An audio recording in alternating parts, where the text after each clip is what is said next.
MIM party जो है वो मुसलमानों का आधा ईमान का हिस्सा है। ये तो गलत हो गया। गलत नहीं है, गलत है, ये गलत नहीं है। ईमान के साथ जोड़ रहे हैं, ये ईमान के साथ इसलिए जोड़ रहा हूँ ये मैं, गलत। ईमान के साथ ईमान के साथ सुनो राजनीति है। नहीं, हमारा बात सुने ना, नहीं हम पार्टियां सिर्फ वोट ले लेती है और कहते हैं कि हम मुसलमानों की भागीदारी दिलाएंगे, मुसलमानों से सिर्फ वो दरी उठवाते हैं। ओवैसी साहब की पार्टी में जो नेता है खाली वही मुसलमानों से मतलब रखते हैं। नहीं नहीं, ओवैसी साहब के लिए हमारा पहले से भी दीवानगी है और इंशाल्लाह आइंदा भी रहेगी। तो सीधा कहेंगे कांग्रेस बी टीम है। एक बात बोलता हूँ, बीजेपी वाले के लिए मोदी है, हमारा लिए ओवैसी है। बदन शाह जिंदाबाद। अभी बीजेपी क्या चाहती थी कि ओवैसी महागठबंधन में ना जाए। बीजेपी की तो पहली चाहत यही होगी।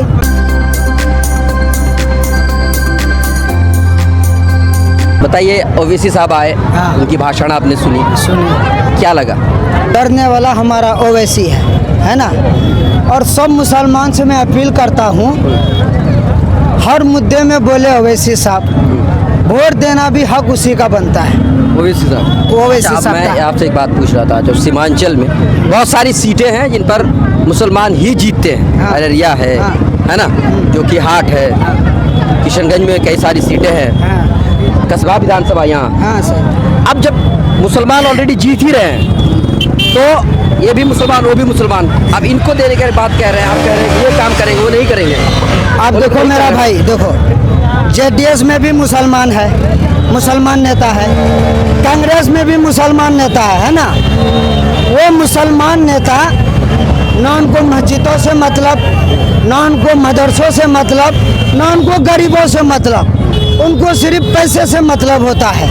खाली ओवैसी साहब की पार्टी में जो नेता है खाली वही मुसलमानों से मतलब रखते हैं। नहीं नहीं, वो मुसलमानों से भी मतलब रखता है, हिंदू से भी मतलब रखता है, गरीबों से भी मतलब रखता है। दूसरी पार्टी नहीं रखते हैं? नहीं रखते हैं, वो दूसरे पार्टी नहीं रखते हैं। क्यों कह रहे हैं? देखो है, मैं बता रहा हूँ कि सब पार्टी में मुसलमान नेता है ना, सब पार्टी में मुसलमान नेता है। वो मुसलमान नेता जो है उनको सिर्फ पैसे से मतलब होता है।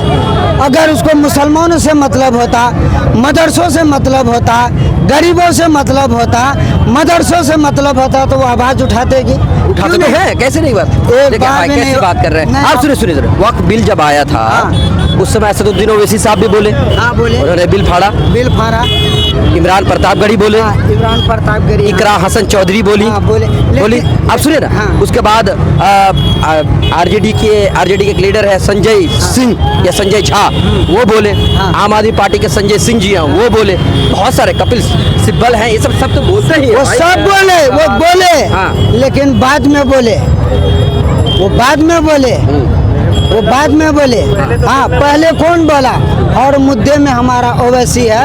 मैं सब मुसलमानों से अपील करता हूँ, अल्लाह की कसम खा के कहता हूँ, ये पतंग एमआईएम पार्टी जो है वो मुसलमानों का आधा ईमान का हिस्सा है। ये तो गलत हो गया। गलत नहीं है, गलत है, ये गलत नहीं है। ईमान के साथ जोड़ रहे हैं, ये ईमान के साथ इसलिए जोड़ रहा हूँ ये मैं, गलत। ईमान के साथ, ईमान के साथ सुनो, राजनीति है। नहीं हमारा बात सुने ना, नहीं हमारा आप गलत सुने, बोल रहे हैं। नहीं नहीं नहीं, हमारा मैं सुनिए। मुसलमान हूँ, है, मैं भी मुसलमान हूँ। सुनिए सुनिए मेरी बात मैं सुनिए। आपको आप- अच्छा, सर।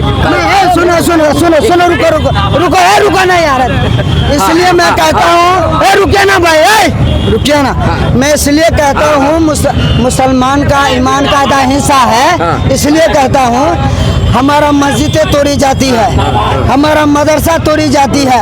अगर हमारा मस्जिद मदरसा नहीं रहेगी तो मुसलमान जीने का मकसद ही क्या हुआ है इस दुनिया आप में? बिल्कुल सही बात बोल रहे हैं। मैं ये कह ही नहीं रहा हूँ कि आप राजनीतिक पार्टियां नहीं बना सकते या असदुद्दीन ओवैसी को वोट नहीं कर सकते, ये मैं कह ही नहीं रहा हूँ। आप दीजिए, लेकिन कहने का मतलब ये, एक राजनीतिक पार्टी या राजनीतिक शख्सियत को हाँ। आप इस्लाम का आधा हिस्सा बता दे रहे हैं, हाँ, ये तो मैं- गलत हो जाएगा ना। कुरान और हदीस में ये सब आधा चीजें हिस्सा है नहीं, भाई। ईमान का हिस्सा हाँ, बता। अरे ईमान का हिस्सा तो गलत हो बताइए। जाएगा ना। नहीं, क्यों आपका गलत हो सवाल जाएगा? क्या है कोई? आपका सवाल क्या है? गलत क्यों होगा बताइए आप? जब मैं आपको बता रहा हूँ कि जब हमारा मस्जिद नहीं रहेगी, हमारा मदरसा नहीं रहेगा, तो हमारा जीने का मकसद ही क्या हुआ? बिल्कुल, आप बिल्कुल सही बोल रहे हैं, लेकिन आप ये कहिएगा कि इसको वोट दीजिएगा तो ये ईमान का हिस्सा है, उसको वोट दीजिएगा तो ईमान का हिस्सा नहीं है, ये तो गलत हो जाएगा ना। अब अच्छा सर, सुनिए सर, बहुत सारे लोग हैं, मैं एक बात आपको सही तरीके से, हम लोग आपस में लड़ नहीं रहे हैं, एक बात रख रहे हैं और बात ऐसी ही रखी जाती है। बहुत सारे लोग हैं, हो सकता है कुछ लोग जो है राष्ट्रीय उलमा काउंसिल आया हुआ है ना, राशिद अनवर साहब भी है ना, उनको वोट करेंगे। कुछ लोग आरजेडी को करेंगे, कुछ लोग कांग्रेस को करेंगे, कुछ लोग और किसी को करेंगे, है ना। एक बात कह रहा हूँ, अगर वो करते हैं तो क्या वो लोग ईमान ईमान का हिस्सा चला जाएगा क्या? नहीं वो है, ये सब मैं है, ये कह रहा हूँ मैं। है वो है। हाँ। लेकिन ज्यादा बोलने वाला यही है, लड़ने वाला वही है। पढ़े लिखे आदमी है, देखो, बैरिस्टर है, हम जानते हैं। मैं 100 बात की एक बात बोलता हूँ, बीजेपी वाले के लिए मोदी है, हमारा लिए ओवैसी है। बदन छाप जिंदाबाद, ओवैसी छाप जिंदाबाद। एक मिनट, हाँ भाई आइए इधर। हाँ। बिहार की हुकूमत में, बिहार की सत्ता में, नहीं थोड़ा सा साइड होइए। बिहार की सत्ता में मुसलमानों की भागीदारी होनी चाहिए कि नहीं होनी चाहिए? ना होना चाहिए, होनी चाहिए। और हाँ। मुसलमानों की भागीदारी दिलाना सिर्फ ओवैसी के हाथ में। बाकी पार्टियां सिर्फ वोट ले लेती है और कहते हैं कि हम मुसलमानों की भागीदारी दिलाएंगे, मुसलमानों से सिर्फ वो दरी उठवाते हैं। ओवैसी जब आएंगे और जब हम ओवैसी को मजबूत करेंगे तो बिहार में हमारी भागीदारी होगी, और हमारा हक तभी मिल सकता है जब हमारा भागीदारी हो बिहार की हुकूमत में। अगर हुकूमत में हमारी भागीदारी नहीं तो हमारा हक कहाँ चला जाएगा कुछ पता नहीं है, क्योंकि आज के दौर में कोई किसी को कुछ नहीं देता। अच्छा, भागीदारी की आप बात कर रहे हैं तो महागठबंधन अच्छा खासा टिकट दिया है मुसलमान, है ना। ये टिकट देना ये लॉलीपॉप है। हाँ, महागठबंधन टिकट दे दे और उसके बाद महागठबंधन ये कहे कि आपको 3 तलाक के मुद्दे पर नहीं बोलना है, तो फिर हमारी भागीदारी कहाँ रही? ये कैसी भागीदारी है? खुलकर आप बोलने नहीं देंगे, आप वो उसके पार्टी के अकॉर्डिंग चलेंगे। जो नेता मुस्लिम सिर्फ नाम के मुसलमान होंगे और वो पार्टी के अकॉर्डिंग चलेंगे तो उससे हमारा फायदा क्या होगा? पार्टी की कुछ पॉलिसी होती है इसलिए कभी कभार नहीं तो बोले। पार्टी की ये पॉलिसी के 3 तलाक का मुद्दा कितना सिंसियर था ये बताइए। बहुत ज़्यादा सेंसिटिव था, सारे मुसलमान उतर गए थे रोड पर। उस पर मौलाना असरारुल हक साहब को बोलने नहीं दिया गया, पार्लियामेंट तक जाने के लिए रोक दिया गया था उनको, और ये कांग्रेस पार्टी ने किया था। तो कांग्रेस पार्टी हमारा यूज कर रही है, यूज, और मुसलमान अब जाग चुके हैं कि हम यूज नहीं होंगे। बिल्कुल। आपको लगता है कि अगर मान लीजिए MIM की आप सीट आ जाती है 10 तो भी आ गया काफी है। क्या कर सकते हैं, क्या मांग हो सकती है आपको लगता है? अगर 10 सीट आ गई MIM की और 10 MLA जीत जाते हैं हमारे, तो ये 10 ही काफी है हमारी भागीदारी के लिए और हमारी आवाज उठाने के लिए। और जब 10 विधायक वहाँ आवाज उठाएंगे तो विपक्ष में चाहे सत्ता किसी के पास हो, बीजेपी के पास हो, कांग्रेस के पास हो, किसी के पास भी हो, उसको काम करना होगा। अच्छा, अभी जनस्वराज पार्टी ने मुसलमानों की हिस्सेदारी की बात कही, उनको मुसलमानों की हिस्सेदारी के हिसाब से टिकट भी दिया। हिस्सेदारी की बात तो उधर भी कर रहे हैं।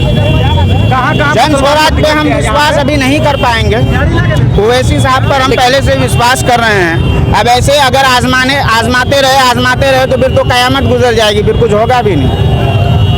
और जन स्वराज खुल के इसलिए बोल रहा है क्योंकि अभी उस पर कोई दाग नहीं है, वो सत्ता में नहीं आया, ठीक है, वो अपना बोल रहा है। जन स्वराज पर किसी कांग्रेस के नेता ने या किसी आरजेडी के नेता ने क्यों नहीं ये लगाया कि ये भी बीजेपी की बी टीम है? कौन कहाँ है? कहा है? कई लोग कहे हैं भाई, उस तरह से नहीं कहा कहा जाए। है, उन्होंने कहा है कि ऐसे नहीं कर सकते ये लोग, तो इसलिए कहा है कि ये उन्हीं के साथ हैं, ठीक है, वो होगा। जमहूरियत है, चाहे जमहूरियत है, सब हाँ जमहूरियत है। ओवैसी साहब को भी अगर कोई बी टीम कहता तो भी गलत है। हाँ, गलत। ये नहीं कह सकते भाई, जमहूरियत में कोई भी पार्टी बना करके चुनाव लड़े, इसमें आज़ादी है। हम तो सीधा कहेंगे कांग्रेस बी टीम है। क्यों आप वजह पूछिए। इसलिए कि अभी बीजेपी क्या चाहती थी कि ओवैसी महागठबंधन में ना जाए। बीजेपी की तो पहली चाहत यही होगी, क्योंकि अगर ओवैसी महागठबंधन में आ जाता है तो फिर महागठबंधन को कोई रोक सकता? बिहार में कोई नहीं रोक सकता था।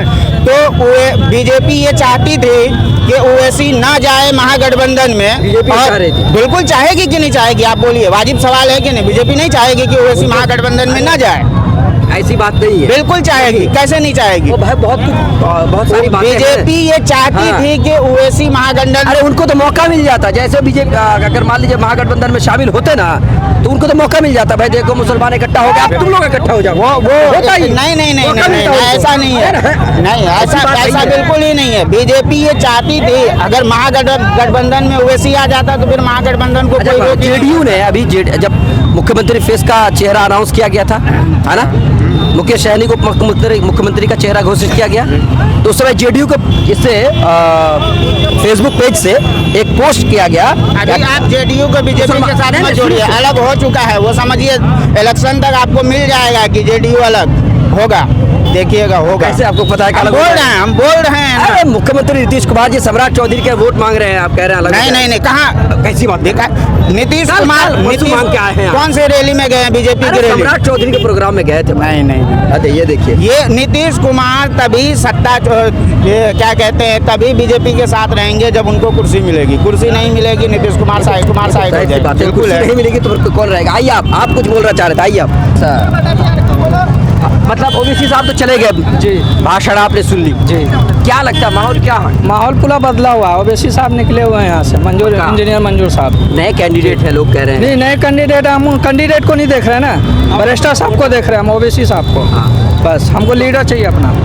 लीडर खाली ओबीसी साहब ही होंगे, उसके अलावा कोई नहीं होंगे? नहीं, कैंडिडेट है ना उनका लीडर, ओबीसी साहब अच्छे लीडर है, उनका इतना पढ़ा लिखा कोई है नहीं। और उसके बाद सबको देख कर हमने देख लिया, हमने 70 साल से बस दरी बिछाने का हमने काम करा, और हमारा कोई विकास नहीं किया, हमारे नेता को कोई आगे नहीं बढ़ाया। एक ओबीसी साहब आए हैं, हमें आगे आपको लगता है ओबीसी साहब कुछ काम आपके लिए कर सकते हैं? जी बिल्कुल करेंगे काम। जैसे मान लीजिए जैसे ओबीसी साहब यहाँ पर आए तो क्या उन्होंने भाषण दिया, क्या काम आपके इस इलाके में होगा विधानसभा? उन्होंने अभी बताया कि जो बाढ़ आपदा का जो ये है उसका तटबंध के लिए काम करेंगे, हॉस्पिटल का काम है, और ब्लॉक लेवल में घुसखोरी इतना है। अब एक आधार कार्ड, वो क्या बोलते हैं, जन्म प्रमाण पत्र बनाने चाहिए या जाति प्रमाण पत्र बनाने चाहिए, 5,000 4,000 रुपये घुस लगता है, वो सब खत्म करें, करप्शन खत्म होगा सबसे पहले। करप्शन की वजह से गरीब आदमी मारा जाता है। सरकार बीजेपी के बन गई, आपके विधायक एमआईएम के बन गए, तो क्या होगा? तो एमआईएम जो वही होगा। नहीं, जो एमआईएम के अंडर में जो काम है, जो विधायक के अंडर में, वो विधायक कर सकता है। जो ब्लॉक लेवल का काम है वो विधायक का काम है, वो विधायक उसको अपने अंडर में ले सकता, कर सकता है। आइए भाई, ये कह रहे हैं कि एमआईएम आ जाएगा तो बहुत फायदा हो जाएगा। बिल्कुल, अख्तरुल इमान साहब थे, उनके अमौर विधानसभा में उनका विरोध कर रहे हैं लोग, ये लोग काम नहीं किए हैं अख्तरुल इमान साहब वगैरह बहुत। हालांकि वो तो कह रहे हैं, बकायदा उन्होंने लिस्ट भी निकाली कि हमने 800 करोड़ का काम किया है, लेकिन लोग कह रहे हैं काम नहीं किया। देखिए, हाथ की पांचों उंगली बराबर नहीं होती, सब विरोध वाले भी होंगे, अपने सपोर्ट वाले भी होंगे, अपना काम है ओबीसी साहब को वोट देने का, बस हो गया। ये बात आपकी बड़ी अच्छी लगी कि 5 उंगली बराबर नहीं होती। अभी एक शख्स हमको मिले बड़े दीवाने टाइप से, वो कह रहे हैं कि ओबीसी साहब के लिए हम मर भी जाएंगे और आपकी भी जान ले लेंगे। ये ठीक है क्या? ये बात बिल्कुल गलत है, ये बात को सपोर्ट नहीं कर सकते हम, ये बात को। लेकिन ओबीसी साहब के लिए हमारा पहले से भी दीवानगी है और इंशाल्लाह आइंदा भी रहेगी। मैं ये जानना चाहता हूँ, जैसे ओबीसी साहब के उम्मीदवार हैं, आप इंजीनियर मंजूर साहब हैं, बहुत नए उम्मीदवार हैं, मतलब बिल्कुल हाँ पढ़े लिखे तो है, जाहिर सी बात इंजीनियर है तो पढ़े लिखे हैं, तो अगर वो आते हैं तो आपको क्या लगता है कि इस इलाके में जहाँ पे हम लोग हैं यहाँ से क्या कुछ बेहतर हो सकता है? मैं अभी मेरा गांव 1 किलोमीटर यहाँ पे, अभी जाके देख लीजिएगा, रोड का गांव का देख लीजिएगा कि क्या हाल बनेगा। ये हसनपुर मेरा गाँव है, अभी वहाँ का रोड का हाल का देख कर आइएगा कैसा है रोड। अब वो आबिदुर रहमान जो चंदरदे का रहने वाला है, उसके गांव का रोड वहाँ से अभी तक खराब है, उसको रोड नहीं बना सका। वो चंदरदे वाला रोड, वहाँ तो जमीनी विवाद की वजह से काम नहीं हो रहा। जमीनी विवाद, आपको विधायक को बनाए हम, वे विवाद मिटाने के लिए विधायक बनाए ना। जो विवाद है, जो झगड़े लड़ाई है, उसको खत्म करिए, उसके लिए विधायक बनाए, हम चुने ना आपको। इसके बाद आइंदा उसको नहीं चुनेंगे हम। हमारे ओवैसी साहब है, मंजूर आलम को देख कर वोट नहीं कर रहे हम, ओवैसी साहब को। लेकिन यहाँ जैसे कि आप एक बात आपको बताएं, जेडीयू से जो है शगुफ्ता अजीम साहिबा, नहीं शगुफ्ता अजीम, आरयू से राशिद अनवर साहब है। राशिद अनवर साहब को पहले थी मोहब्बत, अभी ओवैसी साहब। तो राशिद अनवर मोहब्बत थी जब एमआईएम में थे, तो टिकट तो उनको नहीं दिया ना, उनके साथ गलत हुआ। ये गलत हुआ, है ना, गलत उनका हुआ, ये गलत हुआ।